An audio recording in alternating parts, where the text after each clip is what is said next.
إلا قليلا صدق اللہ العظیم۔ میرے انتہائی قابل احترام بھائیوں، دوستوں اور میرے ساتھیوں،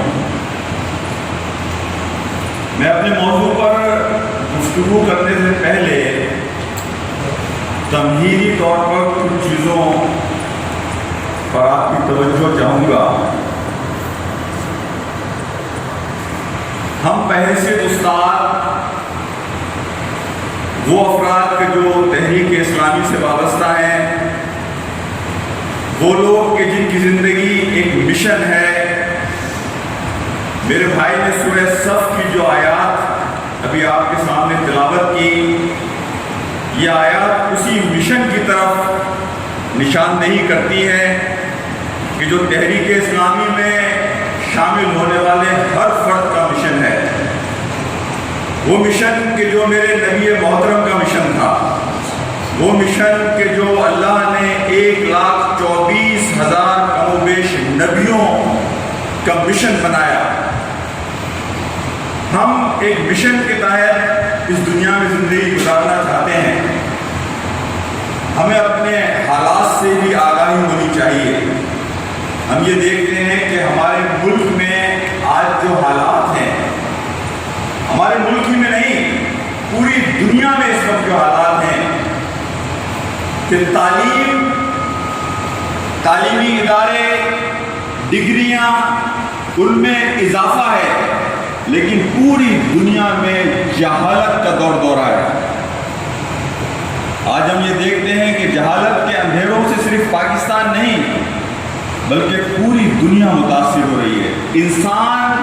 انسانیت کے اس نچلے ترین درجے پر جا چکا ہے کہ جس نے ہماری زندگیوں سے سکون کو ختم کر دیا، جس نے ہمیں ایک مشین بنا کر رکھ دیا۔ ابن قیم رحمۃ اللہ علیہ کا وہ قول مجھے یاد آتا ہے جس میں آپ نے فرمایا کہ اللہ نے اپنی 3 مخلوق پیدا کی۔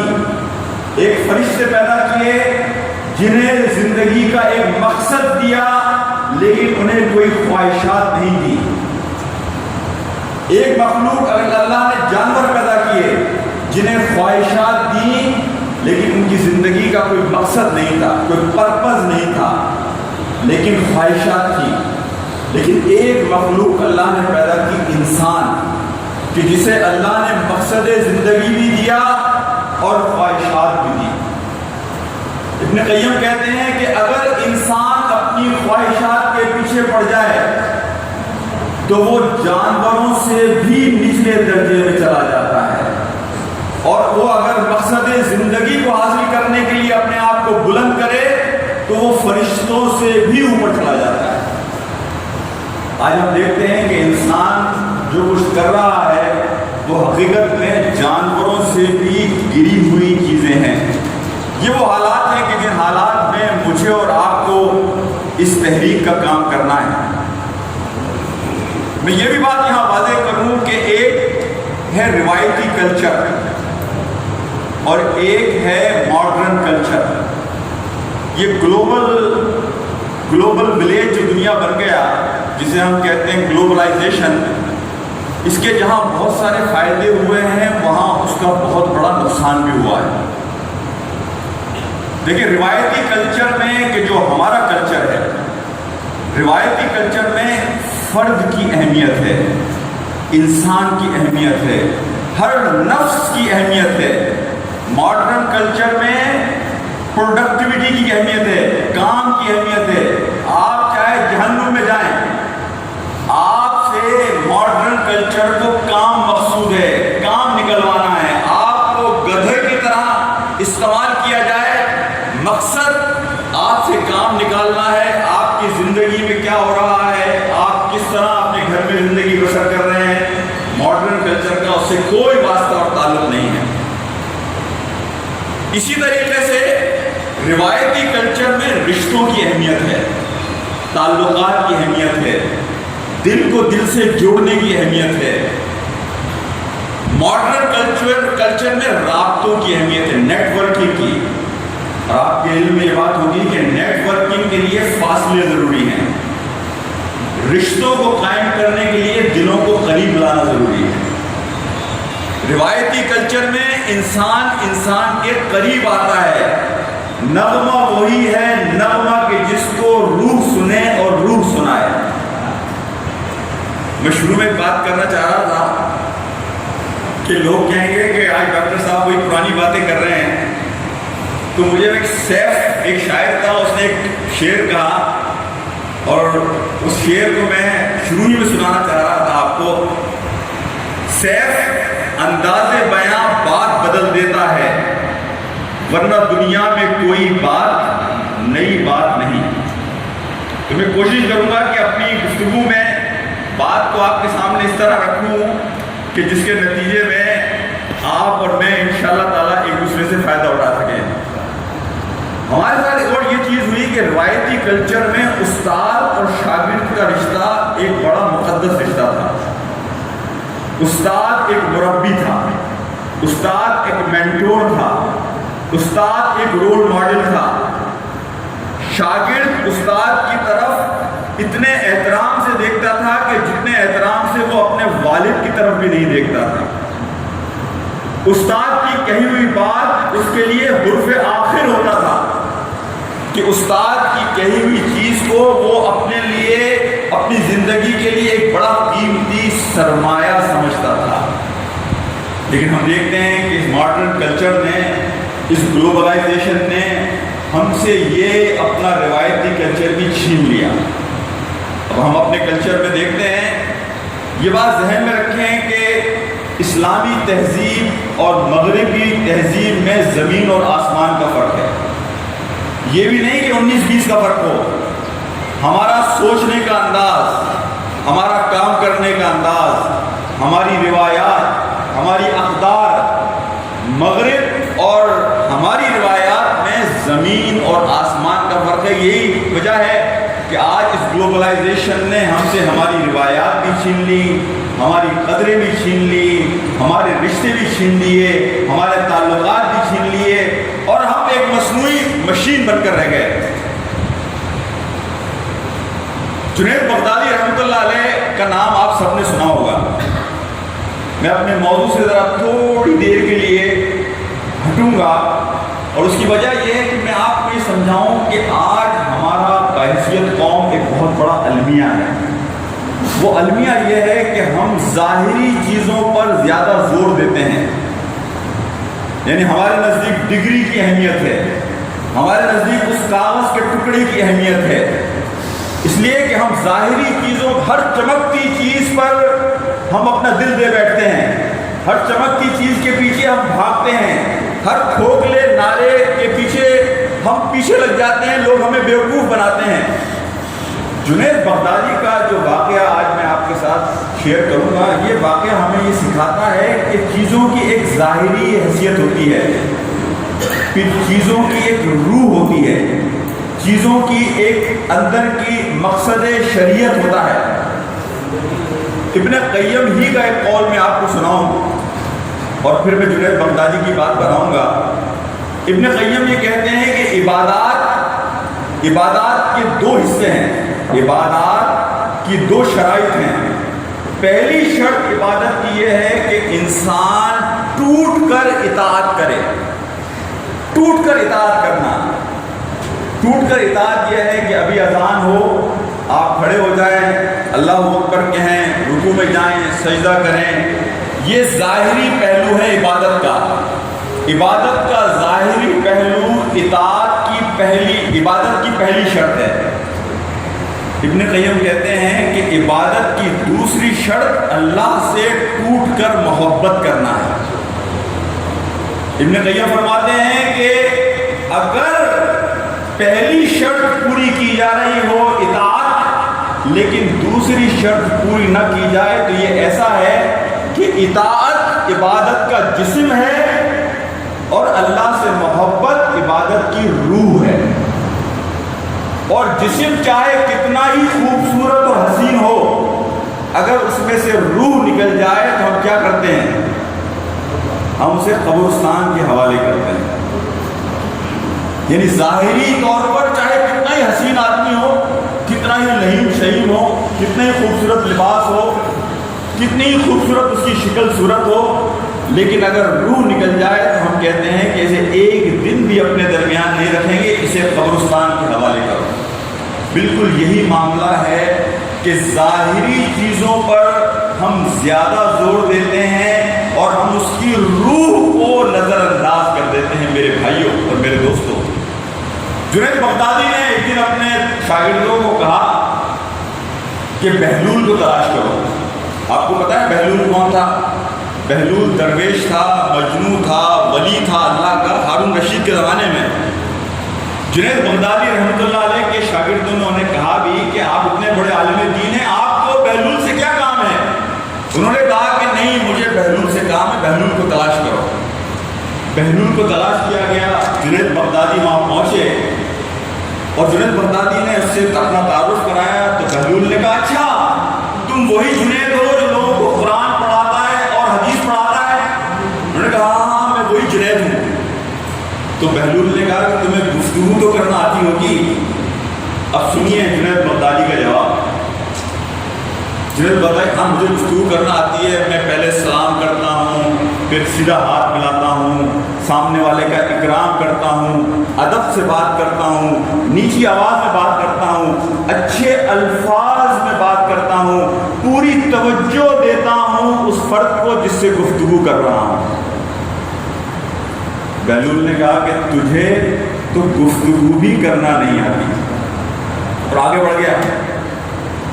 جنید بغدادی اس کے پیچھے پھر پکڑ لیا تو اس نے کہا کہ اچھا یہ بتا جنید کہ تجھے کھانا کھانا آتا ہے؟ اس نے کہا بالکل کھانا کھانا آتا ہے، میں ہاتھ دھوتا ہوں، بسم اللہ کر کر سیدھے ہاتھ سے کھانا کھاتا ہوں، اپنے سامنے سے کھانا کھاتا ہوں، اور ایک حصہ کھانا کھاتا ہوں، ایک حصہ پانی پیتا ہوں، ایک حصہ ہوا کے لیے رکھتا ہوں۔ کوئی غلط بات کہی؟ بہلول نے کہا کہ ارے تجھے تو کھانا بھی نہیں آتا۔ آگے بڑھ گیا، پھر پکڑ لیا اسے، پوچھا اچھا تجھے سونا آتا ہے؟ نے کہا سونا آتا ہے بالکل، کیسے؟ وضو کر کے سوتا ہوں، سارے اذکار پڑھتا ہوں جو اللہ کے رسول نے فرمایا، سورہ ملک پڑھتا ہوں، سیدھی کروٹ سوتا ہوں کہ جو سنت طریقہ ہے۔ بہلول نے کہا کہ نہیں تجھے تو سونا بھی نہیں آتا۔ اب ذرا جواب سنیے بہلول کے۔ اب میں نے اس میں پورا سیمینار کیا، ورکشاپ۔ آپ یقین کریں کہ ہم میں سے ہر فرد کا جواب یہ ہوگا کہ جنید بغدادی کے جواب 100% صحیح ہے۔ یہی ہم سب کرتے ہیں نا، کھانا کیسے کھاتے ہیں، گفتگو کیسے کرتے ہیں۔ سب سے پہلے میں لیتا ہوں گفتگو کو۔ میرا موضوع کیا ہے کہ ہم چیز کی ظاہری چیزوں پر زیادہ زور دیتے ہیں، چیزوں کی روح کو نہیں سمجھتے۔ بہلول نے کہا کہ میرے بھائی بات سن، یہ جو تو گفتگو کی بات کرتا ہے کہ میں پہلے سلام کرتا ہوں، پھر سیدھے ہاتھ ملاتا ہوں، ادب سے بات کرتا ہوں، میرے بھائی اگر تیرے دل میں اپنے بھائی سے کوئی شکوہ ہے، کوئی شکایت ہے، کوئی کینہ ہے، کوئی خلش ہے، تو تیرے سلام کا، تیرے ادب کا، تیرے ہاتھ ملانے کا، تیری مسکراہٹوں کے تبادلے کا کوئی فائدہ نہیں ہے۔ بخدا میں اپنے آپ کو اور اپنے ساتھیوں کو دیکھتا ہوں کہ ہم سب ایک دوسرے سے ہاتھ ملاتے ہیں، ہم ایک دوسرے سے گلے مل رہے ہوتے ہیں، مسکراہٹوں کا تبادلہ کر رہے ہوتے ہیں، لیکن ہمارے دلوں میں ایک دوسرے سے شکایتیں ہوتی ہیں، شکوے ہوتے ہیں، خلش ہوتی ہے، اور یہی وجہ ہے کہ ہم دیکھتے ہیں کہ رشتوں میں برکت نہیں رہی، یہی وجہ ہے کہ ہم ملتے ہیں لیکن ہمارے دل ایک دوسرے سے دور رہتے ہیں۔ بہلول نے کہا کہ جنید تو کہتا ہے کہ تجھے کھانا آتا ہے، کہ تو سیدھے ہاتھ سے کھانا کھاتا ہے، بسم اللہ پڑھ کے کھانا کھاتا ہے، لیکن اس سے پہلے تو تجھے یہ بات اندازہ کرنی ہے کہ تیرا رزق بھی حلال کا ہے یا حرام کا ہے۔ اگر تیرا رزق حرام کا ہے تو تیری بسم اللہ پڑھنا، سیدھے ہاتھ سے کھانا اور ساری سنتیں پورا کرنا بھی بیکار ہے۔ ہم ظاہری چیزوں پہ غور کرتے ہیں، بسم اللہ بھی پڑھتے ہیں، سیدھے ہاتھ سے بھی کھاتے ہیں، لیکن ہمیں یہ پتہ ہوتا ہے کہ یہ رزق حرام کا ہے، ہمیں اس کی پرواہ نہیں ہوتی۔ تو بہلول کہتا ہے کہ اگر تیرا رزق حرام کا ہے تو یہ ساری چیزیں تیرے کسی کام نہیں آئیں گی۔ رات کو سونے کی بات کرتا ہے جنید، تو رات کو اگر تو سوتا ہے سوتا ہے، سارے اذکار پڑھ کر سوتا ہے، سورہ ملک پڑھ کر سوتا ہے، سیدھی کروٹ سوتا ہے، لیکن اگر تیرا دل اپنے بھائیوں کے حوالے سے خالی نہیں ہے، اگر بھائیوں کی شکایتوں کے حوالے سے صاف نہیں ہے، تو سارے تیرے اذکار اور تیرا وضو کسی کام کا نہیں۔ وہ مشہور حدیث آپ نے سنی ہوگی سب نے، جس میں اللہ کے رسول صلی اللہ علیہ وسلم نے 3 دن مسلسل ایک فرد کے بارے میں کہا کہ اگر جنتی کو دیکھنا ہے تو اس کو دیکھو۔ سنیے سب نے وہ حدیث، کہ جس کے بعد عبداللہ بن عمر رضی اللہ تعالیٰ عنہ جا کر ان صحابی کے پاس رکتے ہیں۔ ان صحابی کے پاس نہ بہت زیادہ نمازیں تھیں، نہ بہت زیادہ روزے تھے، نہ لمبی لمبی تہجد تھی، لیکن وہ کہتے تھے کہ بس میں ایک کام کرتا ہوں کہ رات کو سونے سے پہلے اپنے دل کو اپنے بھائیوں کے حوالے سے صاف کر کے سوتا ہوں۔ میرے بھائیوں اور میرے عزیزوں، میں جو بات آپ کے ساتھ مزید کرنا چاہتا ہوں وہ یہ ہے کہ بحیثیت استاد آپ کو اپنی پوزیشن کا اندازہ ہونا چاہیے۔ دیکھیں، زندگی میں اگر آپ کو اپنی پوزیشن کا صحیح اندازہ ہو اور آپ اپنے آپ کو صحیح پوزیشن پر کھڑا کریں تو آپ کو ساری دنیا بالکل ٹھیک نظر آئے گی۔ اگر آپ کی اپنی پوزیشن ٹھیک نہیں ہے، اگر آپ غلط جگہ پر کھڑے ہوئے ہیں تو آپ چیزوں کو صحیح طریقے سے نہیں دیکھ سکیں گے۔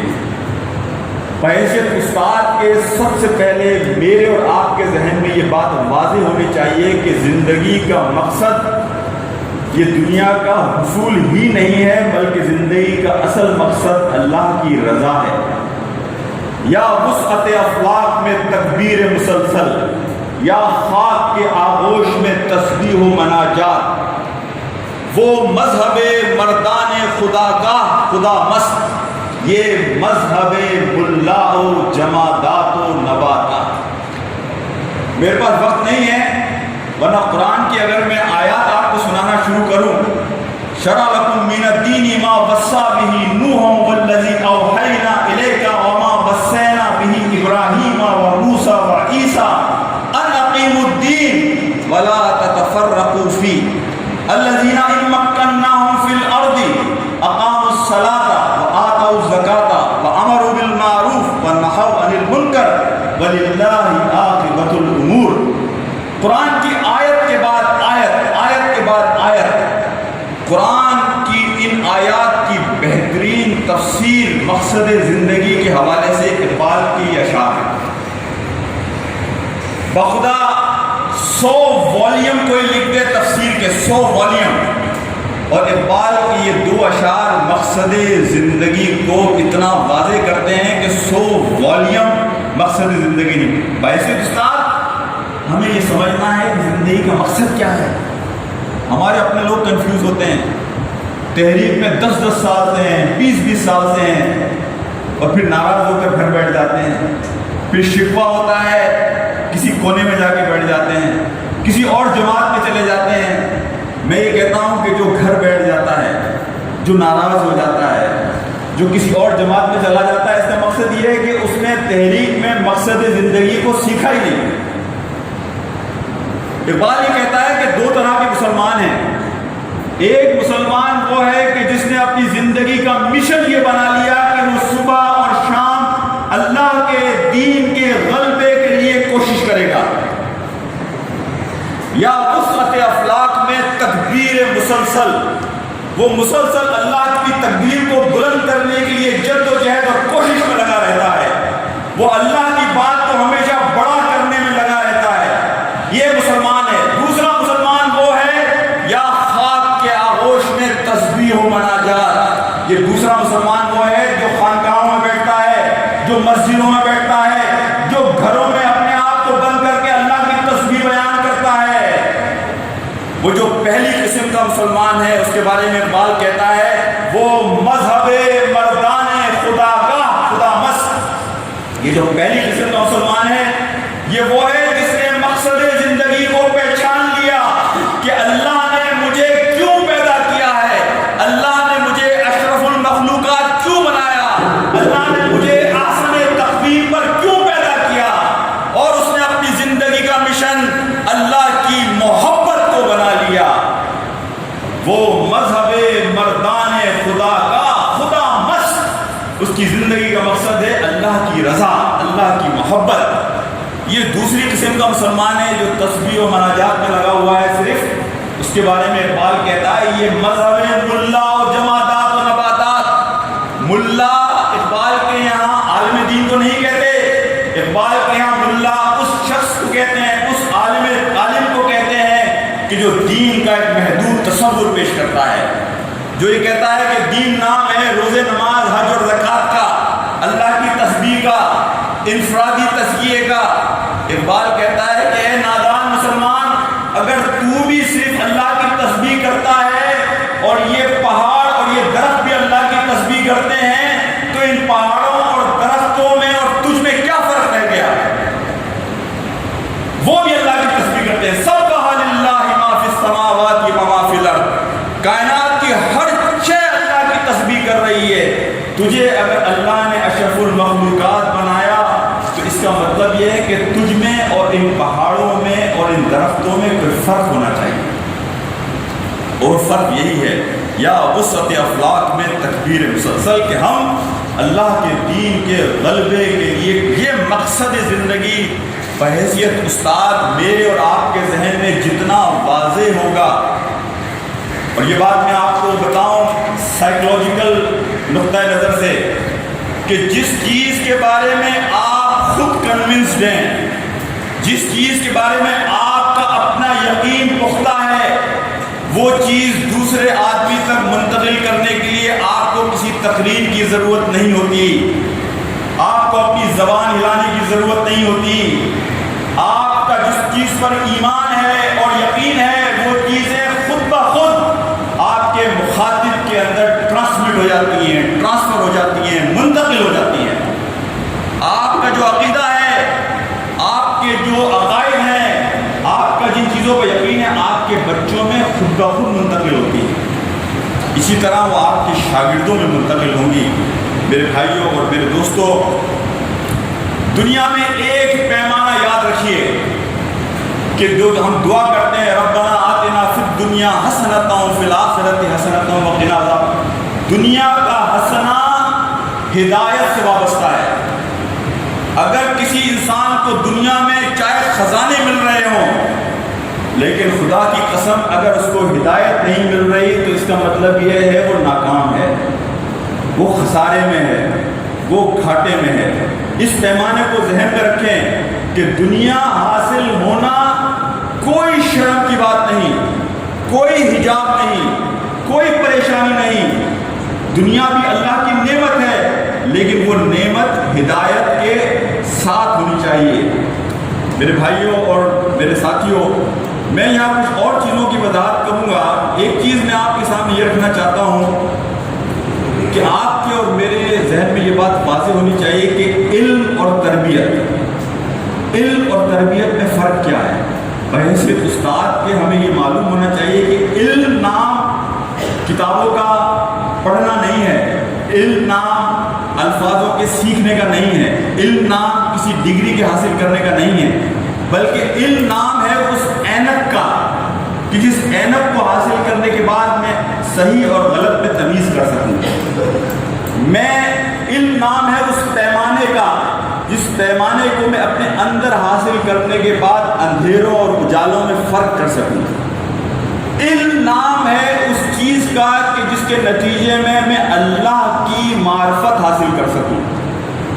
وہ علم کہ جس کے نتیجے میں اللہ کی معرفت حاصل نہ کر سکوں، وہ علم روشنی نہیں بلکہ وہ علم اندھیرا ہے۔ اور میں نے یہ بات آپ سے شاید پہلے بھی کبھی کی ہوگی، اور کسی نے کہا ہے کہ علامہ اقبال کا شعر ہے، لیکن کچھ لوگ کہتے ہیں یہ اقبال کا شعر نہیں ہے، آپ نے 10 دفعہ پڑھا ہوگا، لیکن موضوع کے مطابق میں اس بات کو دوبارہ آپ کے ساتھ شیئر کرتا ہوں جس میں اقبال یہ کہتا ہے، اگر اقبال کا شعر ہے، اللہ سے کرے دور تو تعلیم بھی فتنہ، اللہ سے کرے دور تو تعلیم بھی فتنہ، املاک بھی اولاد بھی جاگیر بھی فتنہ، ناحق کے لیے اٹھے تو شمشیر بھی فتنہ، شمشیر ہی کیا نعرہ تکبیر بھی فتنہ۔ تو میں یہ کہتا ہوں کہ تعلیم اور تربیت، اب ہمارے زمانے میں یہاں آج جتنا علم حاصل ہو جاتا ہے لوگ اللہ سے دور ہو جاتے ہیں. اور میں نے شروع میں آپ کے سامنے پیمانہ رکھا کہ دنیا کی نعمتوں، دنیا کے حسنہ کا تعلق اگر ہدایت سے خالی ہے تو وہ حسنہ نہیں ہے، بلکہ وہ اللہ سبحانہ تعالیٰ کا عذاب ہے ہمارے اوپر. دوسری بات میں یہاں یہ کرنا چاہتا ہوں میرے بھائیوں کہ بحیثیت استاد کے آپ اس ٹیچر کی پوزیشن کو، استاد کی پوزیشن کو ایز اے پروفیشن نہیں، ایز اے مشن اختیار کریں.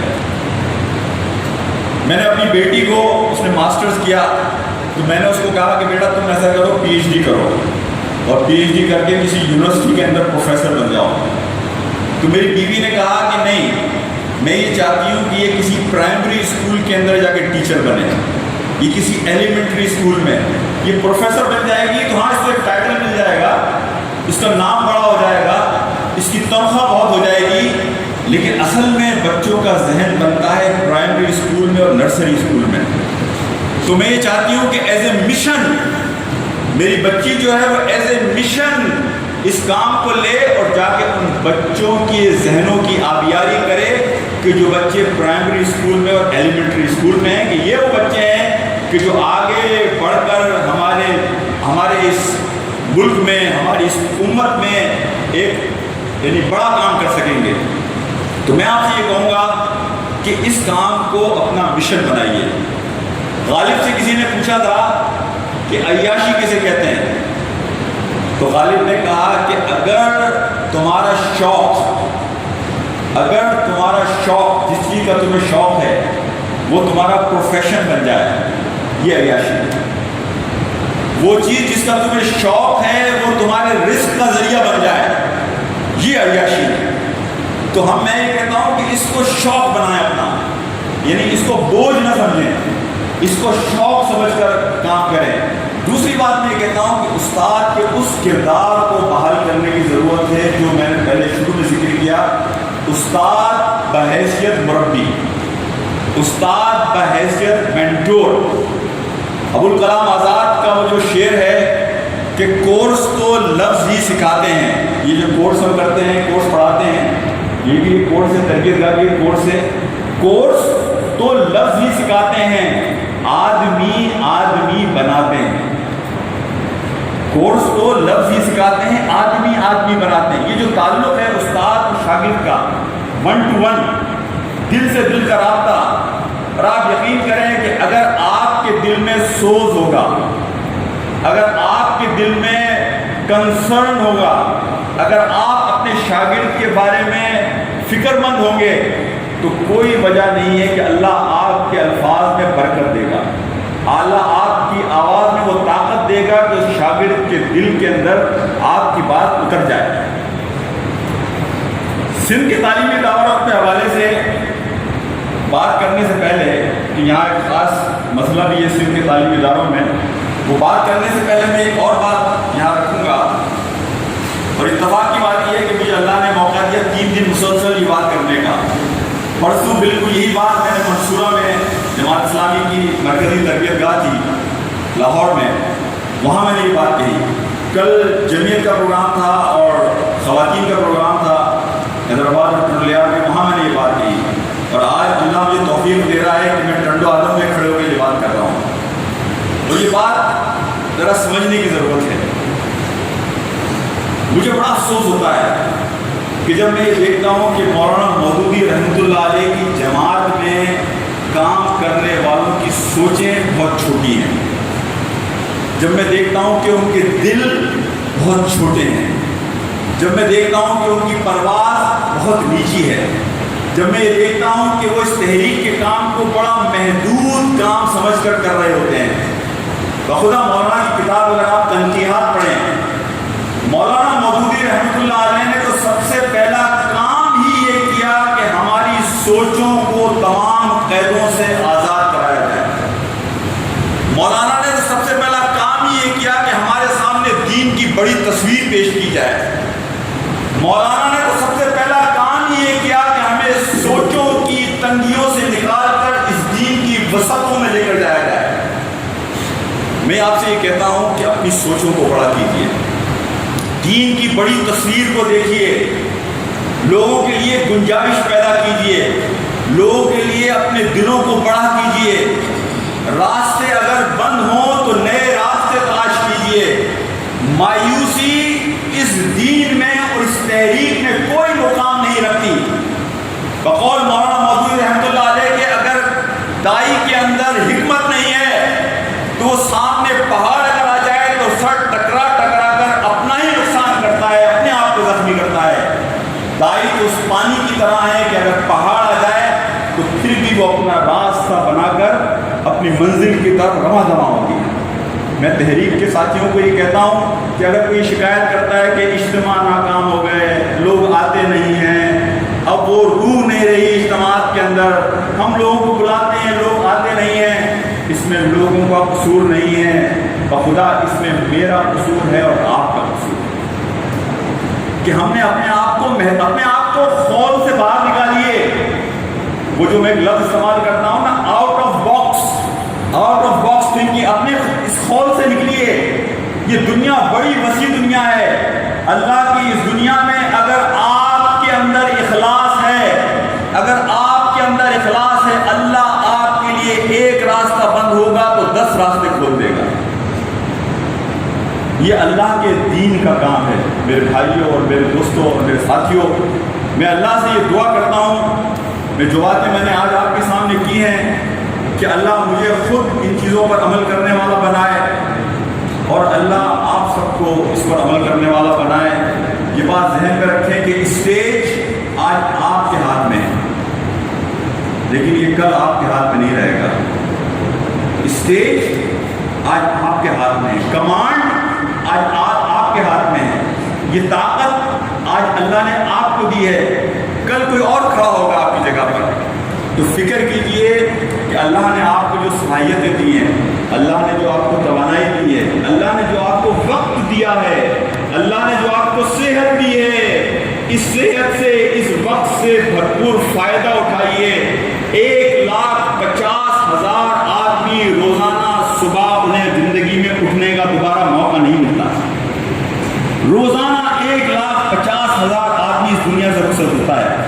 اللہ نے آپ کو اور مجھے آج ایک دن اور دیا، ہمیں ایک زندگی کا ایک اور دن دیا، ایک اور دن دیا۔ اس کا مطلب یہ ہے کہ اللہ مجھ سے کوئی کام لینا چاہتا ہے تو میں اس وقت کا، اس صحت کا فائدہ اٹھاؤں۔ میں اپنی بات کو ختم کروں گا کہ ہمارے تعلیمی ادارے جو سندھ کے ہیں، اس میں ایک بڑا چیلنج ہمارے لیے قوم پرستی ہے کہ قوم پرستی، ہمارے اساتذہ اکثر یہ شکایت کرتے ہیں کہ جناب یہاں قوم پرستوں سے واسطہ پڑتا ہے۔ میں اس میں صرف 2-3 باتیں کر اپنی بات ختم کرتا ہوں۔ ایک بات تو یہ ذہن میں رکھیے، آپ کا اور میرا اپنا ذہن اس حوالے سے بالکل صاف ہونا چاہیے۔ میں بالکل اس بارے میں واضح ہونا چاہیے کہ قوم پرستی حقیقت میں جو آج قوم پرستی کا تصور ہے، اپنے لوگوں سے محبت کرنا، اس میں کوئی حرج نہیں ہے، اپنے لوگوں کے کام آنا، اس میں کوئی برائی نہیں ہے، کسی مظلوم کے لیے آواز اٹھانا بالکل عین شریعت کے مطابق ہے۔ اور میں نے کل بھی لوگوں کو حوالہ دیا تھا حلف الفضول کا، کہ جو نبی پاک صلی اللہ علیہ وسلم نے مکہ میں ایک معاہدہ کیا تھا، آپ نے مدینہ میں نبوت کے بعد بھی یہ کہا کہ اگر مجھے آج بھی موقع ملے حلف الفضول جیسے معاہدے کے کرنے کا تو میں کروں گا۔ اور وہ کیا تھا؟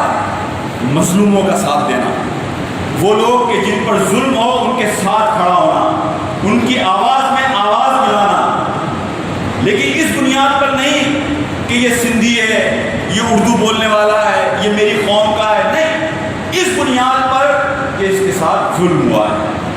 ہمارا اپنا ذہن اس حوالے سے بالکل واضح ہونا چاہیے۔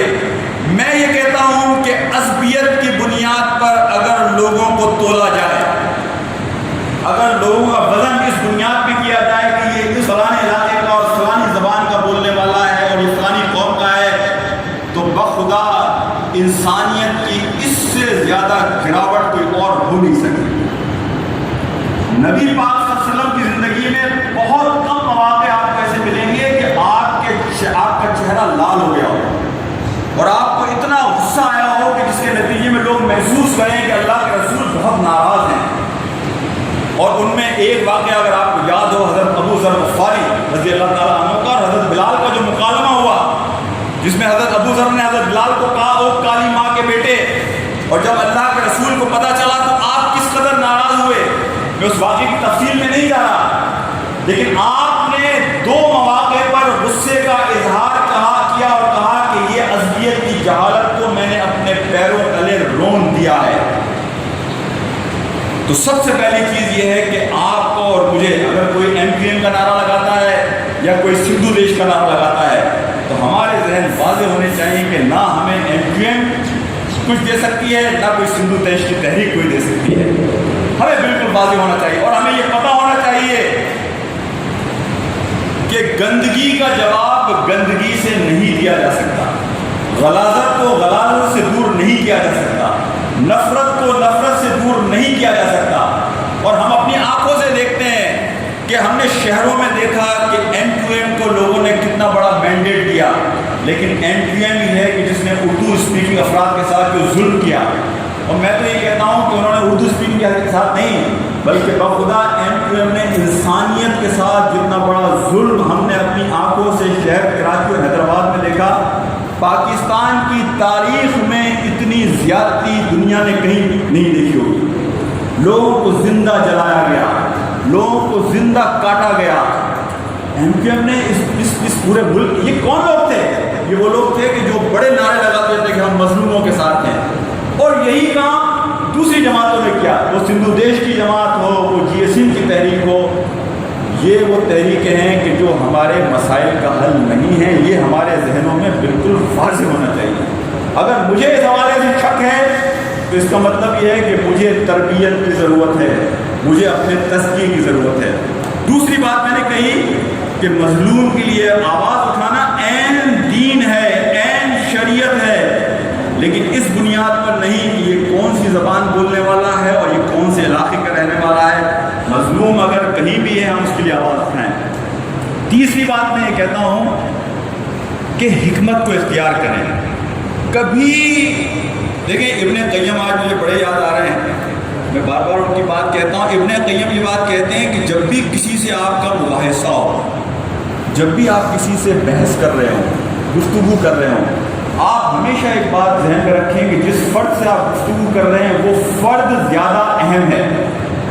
آپ کے دلائل، آپ کے نقطے، آپ کے پوائنٹ آف ویو، آپ کا پرسپیکٹیو، آپ جو بات اس کو سمجھانا چاہ رہے ہیں وہ بات نمبر 2 پر ہے. پہلی اہمیت اس فرد کی ہے جو آپ کا مخاطب ہے. تو جب بھی کسی سے بات کریں، کسی موضوع پر بحث کریں، کسی موضوع پر گفتگو کریں، یہ ہمیشہ ذہن میں رکھیں فرد بہت اہم ہے. اس کی وجہ یہ ہے کہ اگر آج وہ آپ کی بات نہیں سمجھے گا، اس کو اگر آپ نے محفوظ رکھا، اپنا تعلق اس سے قائم رکھا، اپنی محبتیں اس سے جاری و ساری رکھی، آج وہ بات نہیں سمجھے گا تو کل سمجھ جائے گا. لیکن اگر بحث مباحثے میں آپ جیت بھی گئے لیکن آپ نے بندے کو ہار گئے تو آپ کو شکست ہو گئی، آپ ہار گئے. لہٰذا بندہ زیادہ اہم ہے. تو جب لوگوں سے گفتگو کریں آرام سے گفتگو کریں، ادب سے گفتگو کریں. اور یہ ضروری نہیں ہوتا کہ ہر سوال کا جواب بھی دیا جائے. بعض سوال ایسے ہوتے ہیں کہ ان کو سوال ہی رہنے دیا جائے تو وہ زیادہ بہتر ہوتا ہے. میں اللہ سے یہ دعا کرتا ہوں کہ وہ مجھے اور آپ کو یہ توفیق دے کہ ہم یہ سمجھ سکیں کہ وقت فرصت ہے کہاں، کام ابھی باقی ہے، نور توحید کا اتمام ابھی باقی ہے. ہمیں خبر ہے کہ ہم ہیں چراغ آخر شب، ہمیں خبر ہے کہ ہم ہیں چراغ آخر شب. ہمارے بعد اندھیرا نہیں اجالا ہے. وآخر دعوانا الحمد للہ رب العالمین. السلام علیکم ورحمۃ اللہ وبرکاتہ.